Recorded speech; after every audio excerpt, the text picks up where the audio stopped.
can't describe to you how I feel right now. What I'm experiencing is so detached from the normal. I'm almost convinced I finally gone insane. Almost. My wife, Bea, died during childbirth. She was gorgeous, funny, intelligent, stubborn. A woman whose laugh was so loud, eating in restaurants was a challenge, and whose stare was so intense, it made my hands shake. I lost her. She gave birth to our daughter, Sam. Of course, I could have resented Sam for taking away what was once mine in a way nothing else could be. For taking what was so truly and utterly pure, but I didn't. I knew Bea wouldn't have wanted any resentment.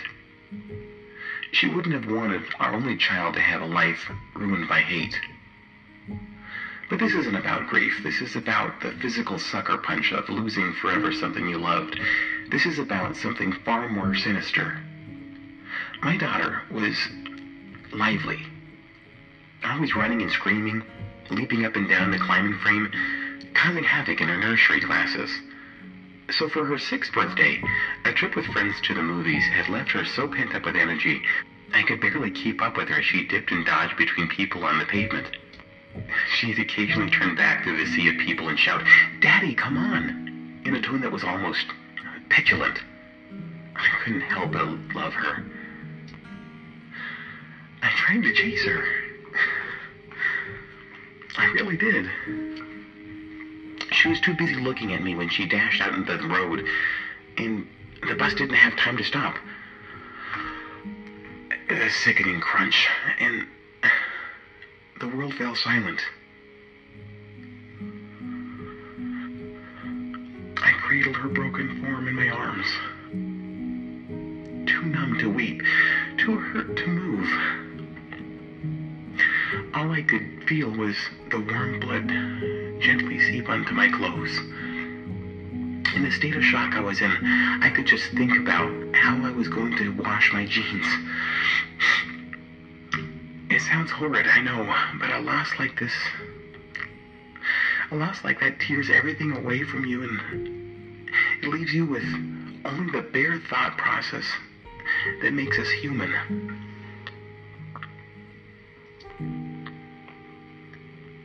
The next week was a blur. I couldn't place a single memory to a time. In between friends and family extending their condolences and the howling sobs of mine that would break out at any moment. A door slamming, the gentle hum of the fridge, or voices laughing on the radio. I attended her funeral, dressed in all black. By dress, I don't mean merely clothes. My very essence was dark. I couldn't feel or think, and the day continued as I went through the motions, like a dying man treading water. Everyone wanted to tell me about Sam and how perfect she was. What an angel. What an angel she was. As if I didn't know. As if I didn't realize what a gift my own daughter was.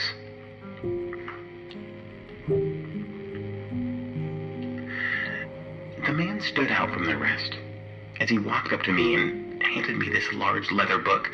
I assumed at the time he was a parent of one of Sam's friends, handing me a collection of their photos together, or maybe I was too numb to even process his cold hands and how he never really mentioned my daughter once. For a month I was lost. I drank and I stayed in our now empty apartment alone, watching old box sets, too numb to now even cry. It was only when my sister arrived, it was when she held my hand and talked to me, that I began to come out of my shell. She'd sit and listen to the most inane things I said and gently coaxed me out of my depression. Not completely, but enough for me to begin to live what was almost a real life again. That was when I opened the book. I decided to remember Sam for all the joy that she had given me, and was prepared to reflect on her life without feeling miserable. I opened to the first page. It was essentially a binder full of Polaroid photos of my daughter growing up. I furrowed my brow. They were taken from a distance, blurred slightly, and I was in a few of them. I began to feel sick, but hoped that the following photos would provide some explanation. I came up with every excuse of how the man obtained these photos, desperate to view the moments of my daughter's life without a sense of trepidation. The photos, they grew closer and closer to my daughter's birthday. I could see the day I gave her a tiny bike after she turned 5, and the skinned knees that ensued. The book had so many more pages that I assumed that the rest were just empty. But there was a photo just before the movies on her 6th birthday.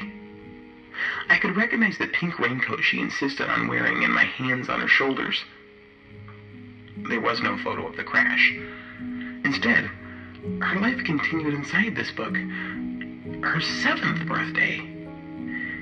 It had a photo of me and her in the garden, covered in paint, with a huge canvas on the floor and an extremely messy painting. Her 7th birthday. Her 7th birthday. The reality of what I was seeing hit me. Then I slammed the book shut. I sat there at the kitchen table staring at the leather. This might just be some sadistic Photoshop trick. I hoped someone had taken the time to pull a horrid prank on me. I say hoped, because essentially, I couldn't believe the other explanation, if there even was one. Gritting my teeth, I decided I had nothing to lose and just kept reading. I can't explain the emotions I felt while I read, accurately listening to the sound of the page turning. I can try, but nothing can prepare you for something like this. Her life continued, showing her losing her baby teeth. Her first day of senior school. My turning of the pages became more frenzied as I began to notice something. The photographer was getting closer to her. As she grew older, not in every photo, but a general trend, the photographer was getting closer and closer. More daring, perhaps. She was beautiful, stunning. As a teenager, she looked just like her mother. All curls and smiles. I grew older in the photos too, but they began to exclude me less and less. Her 16th birthday was strange. A group of her friends sitting outside drinking from little plastic cups at a picnic, but there was someone in the background, near the bushes. It was at the park where this was taken. There was a dark figure which stood. You wouldn't have noticed him, if not for the small shadow he cast on the grass. I leaned back for a moment and exhaled. This was too weird. I'd been so caught up in watching my little girl grow up, I hadn't thought about how this would end. Moments like this are so utterly surreal that sometimes you remove yourself from them. I almost felt like I was watching myself read these, like this was a dream or a program on the television. I continued. The dark figure became more and more present in each photograph. I could almost make out features. His presence was towering, and I turned the page. I expected to see him disappear. But instead, as the photographs grew closer to her 18th, each birthday was marked out by a caption underneath the Polaroid saying, "Another year." She was no longer somewhere I recognized. Instead, the photos were of her in a dimly lit house. Her face contorted by fear, striking all sorts of weird poses. Sometimes she would be dressed like an ancient queen, or she would be dressed like a maid scrubbing the floors. The figure was there even closer now. His legs or his arm would appear in each and every one. No matter how she was dressed, in every photo, her face had this desperately painted expression. Oh, it killed me. There were bruises on her face. She looked thin, ill even. I couldn't do it. This was so sick. Properly sick. Oh, my girl. I soldiered on. The last photo I looked at before I slammed the book shut and swore to never ever look at it again was of her 18th. The caption underneath read, "At last," in sloppy writing. She was looking straight at the camera, crying. She was on her knees, dressed in a black evening dress, with an apple in her mouth and her hands bound behind her back. Her makeup was ruined by her tears. It was as if she was pleading with me, begging me to help. But I couldn't. I closed the book and I left the room. My whole body was convulsing with sobs. I couldn't call the police, of course. She was dead. The thing that keeps me up at night isn't the content of what I saw. It's that there were so many pages left.